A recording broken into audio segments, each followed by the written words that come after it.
Entonces, ¿por qué es importante hablar de psicomotricidad?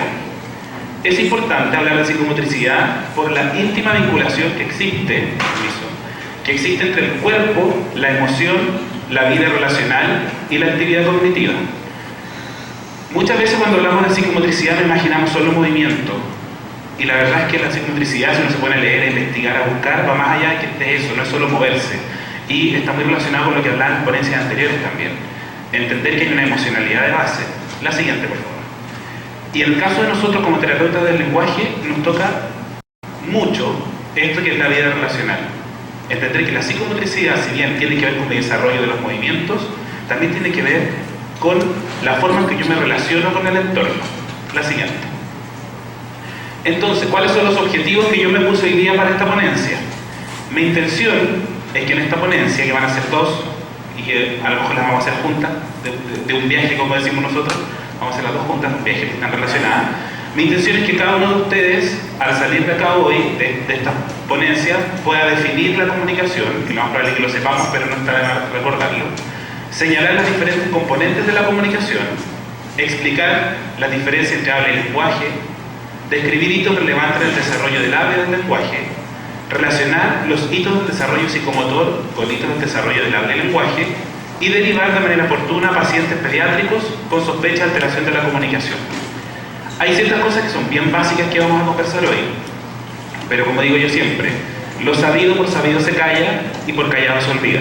No está de más que algunas cosas las vamos a repetir, a repasar, pensando principalmente en esto, que a veces estamos trabajando en equipos de trabajo y tenemos que saber en qué minuto yo como terapeuta derivo o le pido ayuda a mi compañero de un equipo, por ejemplo. La siguiente. Entonces, si nosotros vamos al concepto básico de la comunicación, que es la definición de la Real Academia Española, se define como un hacer partícipe a otro de lo que uno tiene. Se define como descubrir, manifestar o hacer saber a alguien algo, conversar, tratar con alguien de palabra o por escrito, o transmitir señales mediante un código común al emisor y al receptor. La siguiente, por favor. Si nosotros analizamos todas estas definiciones, la siguiente, son 4, hasta ahí. En todas las definiciones habla de un otro, de un alguien, a través de palabra o por escrito. Hay un emisor y un receptor. Cuando hablamos de comunicación estamos hablando de otra persona. Y esa comunicación también puede ser corporal, puede ser una comunicación no verbal. La siguiente. Este receptor que se me había quedado atrás. La siguiente. Entonces, nosotros que estamos en contacto con niños, porque principalmente esto está enfocado a niños y es una de mis especialidades también trabajar con niños, los niños están relacionados con distintas personas, distintos vínculos.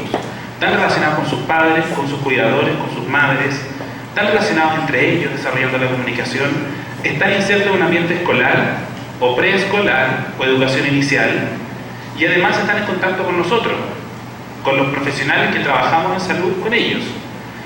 Y la verdad es que esta imagen que puse acá en medio me pareció que de alguna forma podría reflejar lo que podríamos hacer nosotros por estos niños cuando tienen alguna dificultad. Y hoy vamos a conversar en esta primera ponencia de cuáles son los hitos que yo puedo esperar en cada uno de los niveles del habla y lenguaje de los niños. ¿Ya? La siguiente. Entonces, este es un esquema bastante básico, bastante simple, que yo lo uso mucho con mis alumnos en la universidad, porque lo usaba yo también.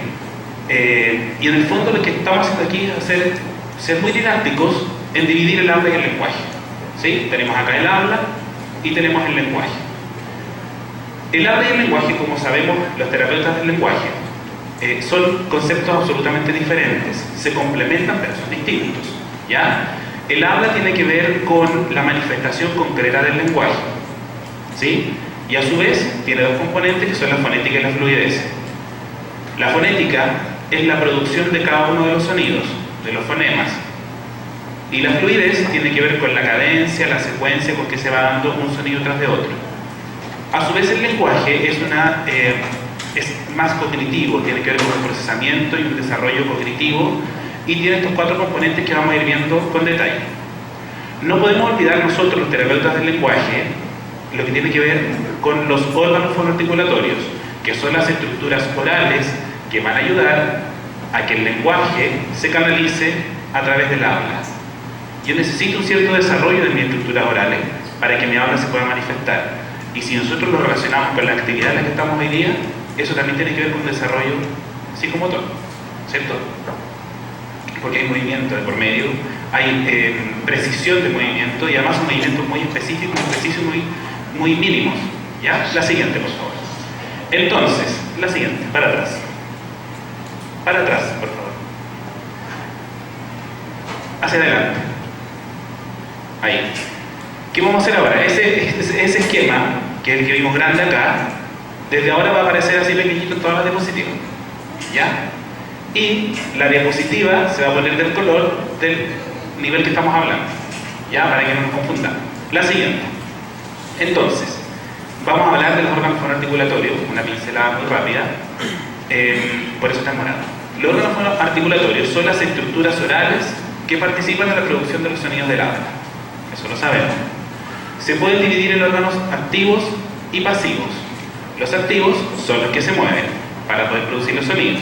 Y los pasivos son los que no se mueven y son los que hacen contacto con los activos. Por ejemplo, dentro de nuestras estructuras orales tenemos como un órgano activo los labios y la lengua, ¿verdad?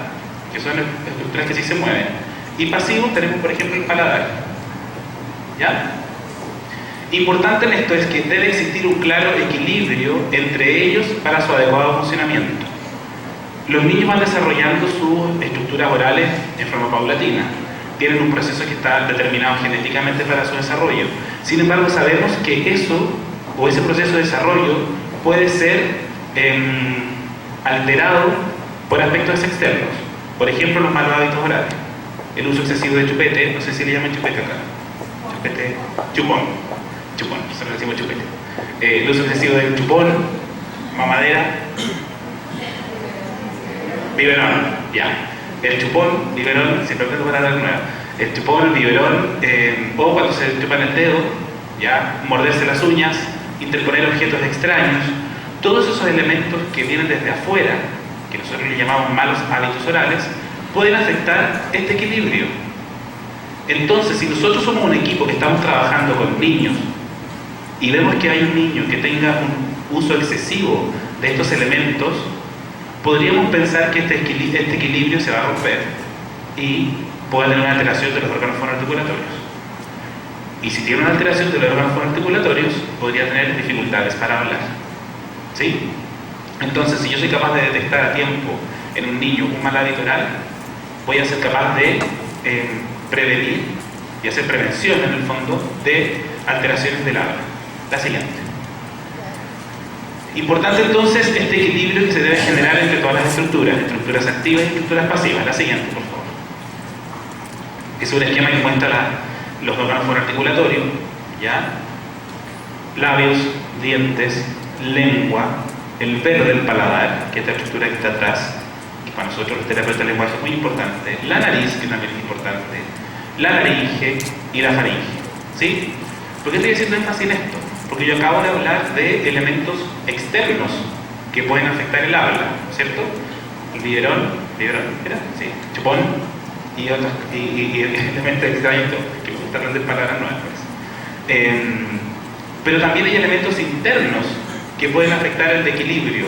Por ejemplo, podría ocurrir que un niño tenga alergia, que sea alérgico, y esa alergia se manifieste con secreción nasal constante. Si este niño tiene sus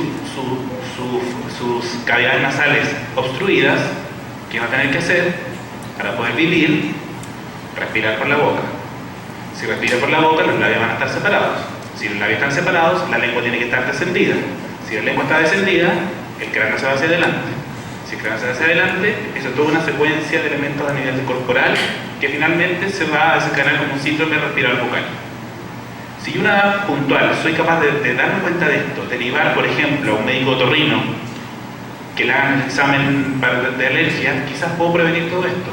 Pueden haber adenoides hipertróficas, pueden haber amígdalas hipertróficas, puede haber una macroglossia, una lengua grande. ¿Ya? Aquí voy. Los órganos fonoarticulatorios son importantes y tenemos que ser capaces de observarlos en el momento preciso. El siguiente, por favor.